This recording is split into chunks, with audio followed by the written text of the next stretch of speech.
It is not enough to conquer. One must also know how to seduce.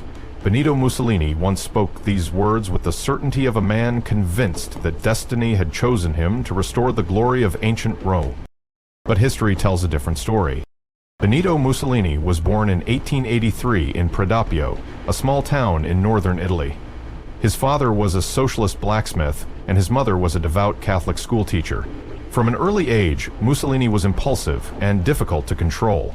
He was expelled from school for violent behavior, but had a deep passion for reading, especially books on politics and history. Before rising to power as a dictator, Mussolini worked as a journalist and was a member of the Italian Socialist Party. During World War I, he broke away from socialism and began embracing a radical brand of nationalism. In 1919, he founded the Fasci Italiani di Combattimento, the precursor to the Fascist Party. The movement combined nationalism, militarism, and an intense hatred for communism. In 1922, Mussolini led the March on Rome, a dramatic show of political force that pressured King Victor Emmanuel III into appointing him prime minister. Within just a few years, Mussolini dismantled the democratic system and established a totalitarian regime. He called himself Il Duce, the supreme leader. What happens when ambition outruns ability? When the dream of empire collapses under the weight of its own delusion? Today we journey through the rise and fall of fascist Italy in World War II, and the tragic role played by the man who promised to make Italy great again. In the shadow of Hitler's growing dominance in the late 1000s, 930s, Benito Mussolini saw an opportunity. Europe teetered on the brink of war, and to the fascist leader of Italy, it looked like the perfect storm for greatness. Mussolini had long fantasized about a new Roman Empire, one that would stretch across the Mediterranean and deep into Africa. In 1939, when war erupted, he initially held back, calling Italy a non-belligerent. But that wouldn't last long. By June 10, 1940, Mussolini declared war on Britain and France, officially throwing Italy into the global inferno of World War II. He joined Hitler and the Axis powers, convinced this alliance would catapult Italy into the ranks of history's great empires. Some Italians cheered, swept up in the fever of nationalist pride. Others feared the storm on the horizon. Behind the bold speeches and grand visions, Italy's military stood hollow. Mussolini's strategies were bold, but tragically flawed. He ordered attacks in every direction, into France, across North Africa, and into the Balkans, without the weapons, training, or leadership to back them up. Italy lacked modern tanks, aircraft, and even basic supplies. Mussolini's commanders were underprepared, his troops ill-equipped, but the Duce pressed on, obsessed with expanding his empire. His ambitions would lead Italy into every major theater of the war and into disaster. North Africa became Mussolini's obsession. He believed control of the Suez Canal and British Egypt would open the door to a new empire. In 1940, Italian forces crossed into Egypt, but the British struck back, fast and hard. Operation Compass shattered the Italian army, capturing over 130,000 prisoners in just a few weeks. Humiliated, Mussolini had to call on Hitler for help. The arrival of General Rommel and the Afrika Korps couldn't change the tide. By late 1942, the dream of empire in Africa had vanished into the desert sands.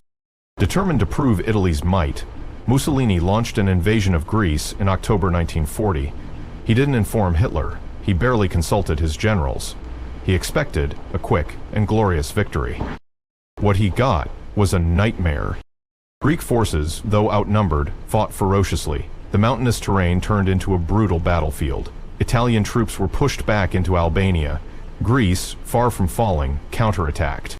Once again, Hitler had to bail out his ally, delaying Germany's invasion of the Soviet Union by several critical weeks. A delay that would haunt the Nazi war machine. Mussolini's pride had shifted the course of the war, and not in his favor. Still seeking redemption, Mussolini joined Hitler's invasion of the Soviet Union in 1941, Operation Barbarossa. Italian forces were sent to the Russian front. They were unprepared for the scale of the conflict or the brutality of the Russian winter. At first, in the warmth of summer, there were small victories, but when winter came, the cold was unforgiving. the Soviets struck back with a vengeance. By late 1942, the Italian core was decimated. Thousands froze, starved, or were cut down by Soviet bullets. Those who survived faced a torturous retreat across the frozen steppe. Many never came home. It was a massacre born of vanity. Back in Italy, Mussolini's grip on power was slipping. The people were starving. Cities burned from Allied bombings. Every military defeat chipped away at his regime's image of invincibility. Then came the Allied invasion of Sicily in July 1943. The Italian army crumbled. The Grand Council turned on its leader. On July 25th, Mussolini was voted out, arrested, and imprisoned. The fascist regime was dead, but the man himself wasn't finished. Not yet. In a daring raid, German commandos rescued Mussolini from a mountain prison in September 1943. Hitler installed him as the head of the Italian Social Republic, a puppet regime in Nazi-occupied northern Italy.